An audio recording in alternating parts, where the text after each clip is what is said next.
May 1791, the height of the French Revolution. 3 skeptics have set out to challenge a legend. The legend: whoever shall drink from the skull of the man who is buried here will inherit his powers.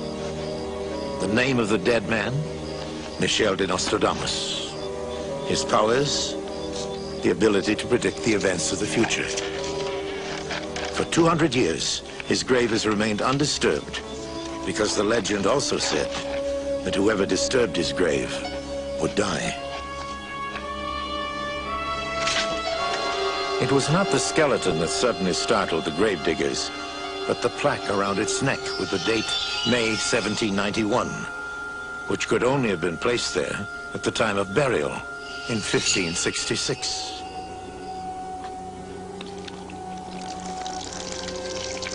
Nostradamus had predicted 200 years before the exact date when his body would be dug up.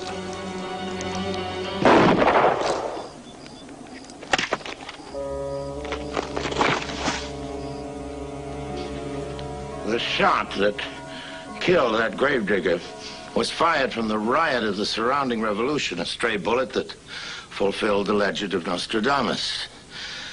Was it a coincidence or prophecy? We're going to look at this man, this Michel de Nostrodamus. He was a respected French physician whose predictions of the future have mystified scholars for over 400 years. We're going to look at his predictions of the French Revolution, of the Kennedys, of Napoleon, of Hitler, and of another man who, Nostradamus says, is soon to plunge the world into a catastrophic war. Was he a quack, this Nostradamus, a charlatan, or was he a true prophet, a man with a gift to see what others cannot see? We're going to let you judge for yourselves. If his predictions of the past are accurate, then his predictions of the future could very well affect the lives of all of us. Nostradamus made over 1,000 predictions. There are experts who say that over half of them have already come true. The most startling of them deals with the coming of 3 antichrists. Hitler is believed to have been one of these.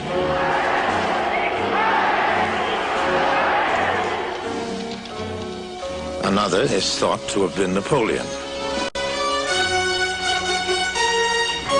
The 3rd Antichrist is still to come.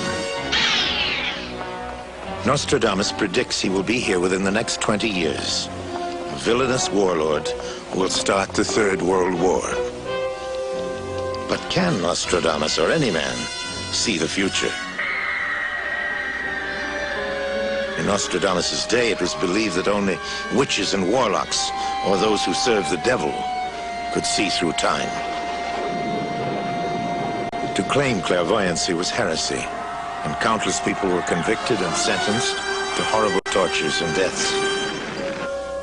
It's only in recent years that scholars at universities around the world have begun to seriously study the question, can man see into the future?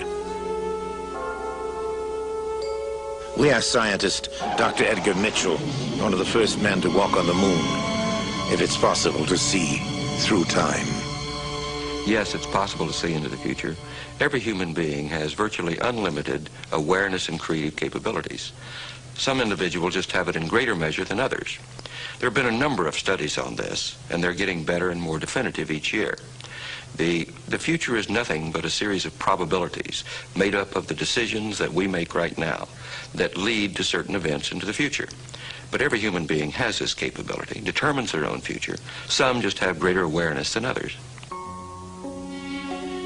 Nostradamus was conscious of his greater awareness even as a boy growing up in the French village of Saint-Rémy-de-Provence, where he was born in 1503. Coming from a family with roots in both Jewish and Christian traditions, he believed his visions proceeded from the divine power of God. His ancestors were Jewish. His family had converted to Christianity. So with his grandfather, a doctor, He studied the Kabbalah, as well as the Old and the New Testaments. He also studied the stars. Nostradamus' early education was an extraordinary one for a French youth of his day. His father, who was the village notary, saw to it that Nostradamus was schooled in the classics and the sciences.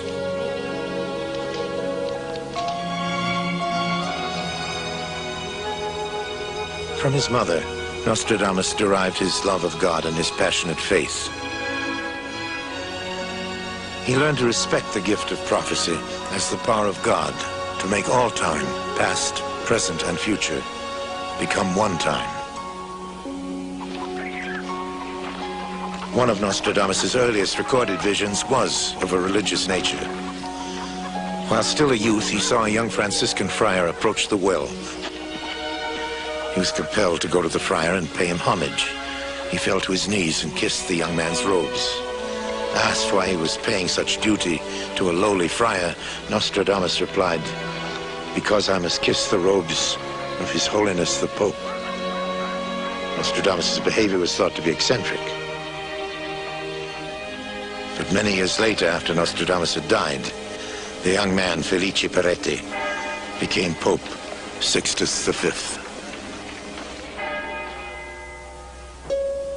But Nostradamus was not yet ready to pursue a life as a prophet. Instead, he attended the university, where he was trained to be a physician. While he was still a student, a plague, the dreaded curse of the 16th century, spread across Europe. Medical science had no cure for the disease, and so thousands died.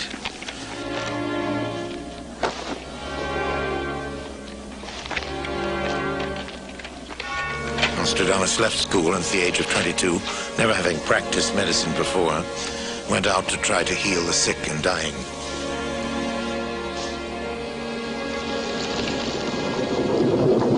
Nostradamus' patients recovered. What cure he used is not recorded. What is recorded is that his fame as a healer spread. From near and far, towns afflicted with the plague sent for him. His achievements were legendary. Had he never made a single prediction, Nostradamus would have endured in history as a remarkable physician. His success brought him to the town of Agen, where he married and settled down. There, rumors of his strange powers to see into the future provoked much curiosity. On one occasion, he was invited to a banquet where his host attempted to trick him. He told Nostradamus they would be eating pig that evening. He said he had a black pig and a white pig, and he invited Nostradamus to predict which of the two they would be eating. Nostradamus said, "The black one." The host then instructed the cook to prepare the white pig.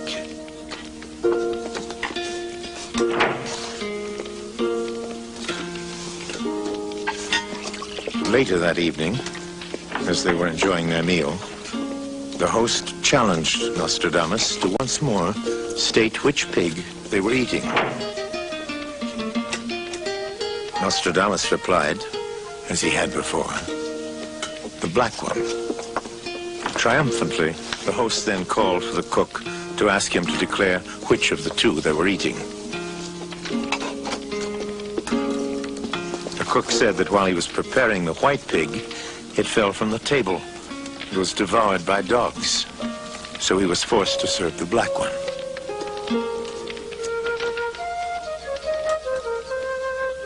More and more, Nostradamus was becoming aware of his power to predict the future.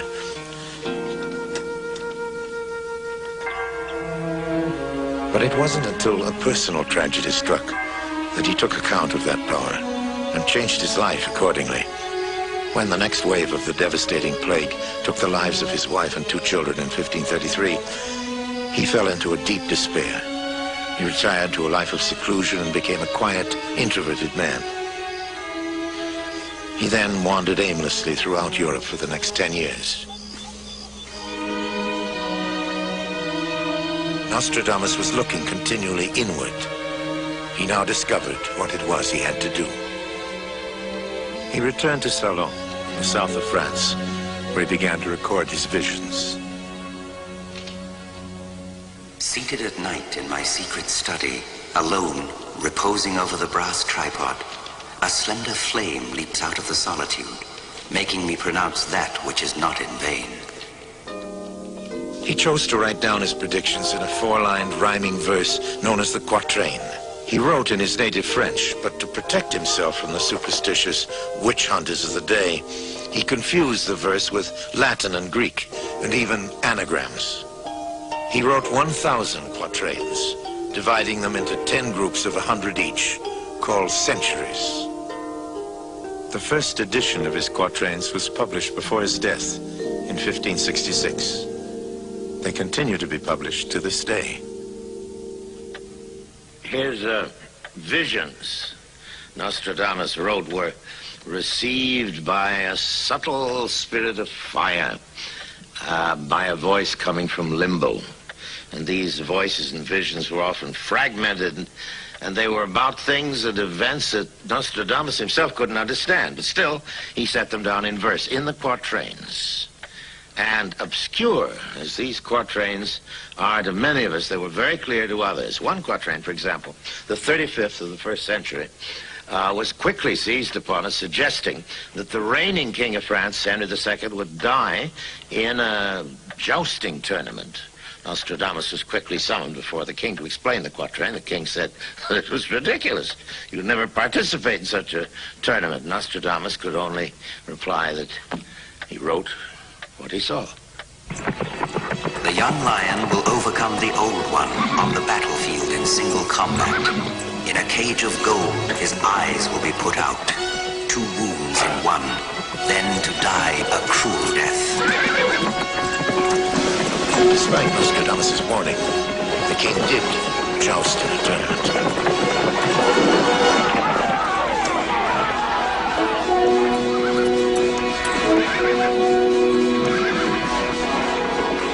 His opponent was the Count Gabriel de Montgomery.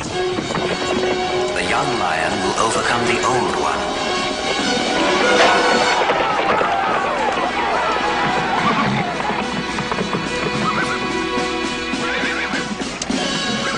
In a cage of gold, his eyes will be put out.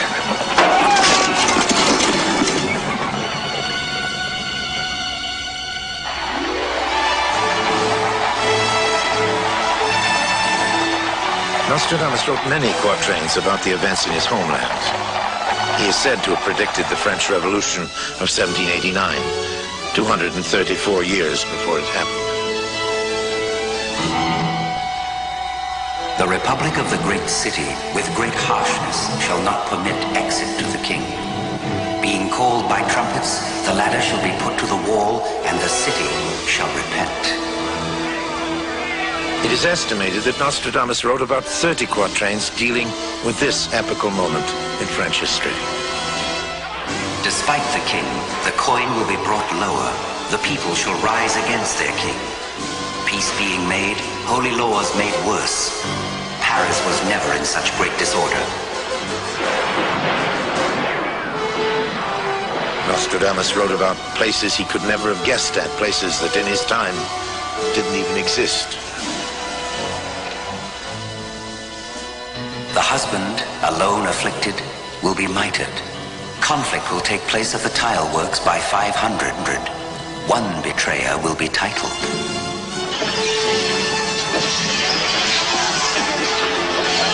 On the night of June 20th, 1791, a mob calling itself the Marseillaise 500 attacked Louis XVI's palace, built long after Nostradamus' death. The palace was called the Tuileries, which in French means the tile works. Conflict will take place at the tile works by 500. Then there is the remarkable quatrain in which Nostradamus wrote about the king's flight from Paris. By night he will come to the forest of Rennes, a devious route, the white queen of stone and the gray king to Varennes. Louis XVI, with his wife Queen Marie Antoinette, fled Paris in 1791, taking the odd route via the forest of Rennes. Disguised as a monk, he was dressed in gray, and he went to Varennes. Nostradamus also wrote about the fate of the royal couple. The government taken over will convict the king. The king was condemned to death. The queen sent to death by jurors chosen by lot. Marie Antoinette was condemned to death by a jury of revolutionaries. The first time royalty was tried by a jury chosen by lot.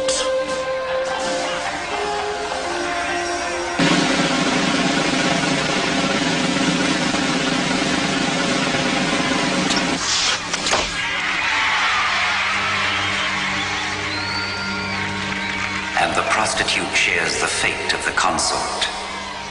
Madame du Barry, mistress of kings, also met her fate on the guillotine.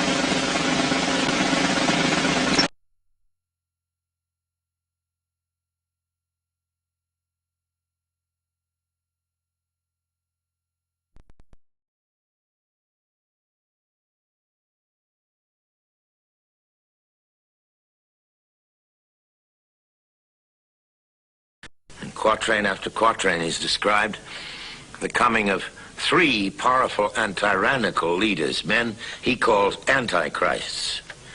He wrote that these men would lead their people through reigns of terror after first seducing them with promises of greatness. Napoleon is said to have been the first of the three. An emperor will be born near Italy, one who will cost his empire quite a high price. They will say that even among his supporters, he will be found less prince than butcher. Napoleon, who was an emperor and not a king of France, was born near Italy on the island of Corsica. It was an unheard of place for a French ruler. And even in his own time, Napoleon was seen as both prince and butcher. From a simple soldier, he will attain to empire. From a short robe, he will attain the long. Great swarms of bees will arise. Short robes to long robes, soldier to emperor. Napoleon adopted the beehive as his imperial crest. For 14 years, he will hold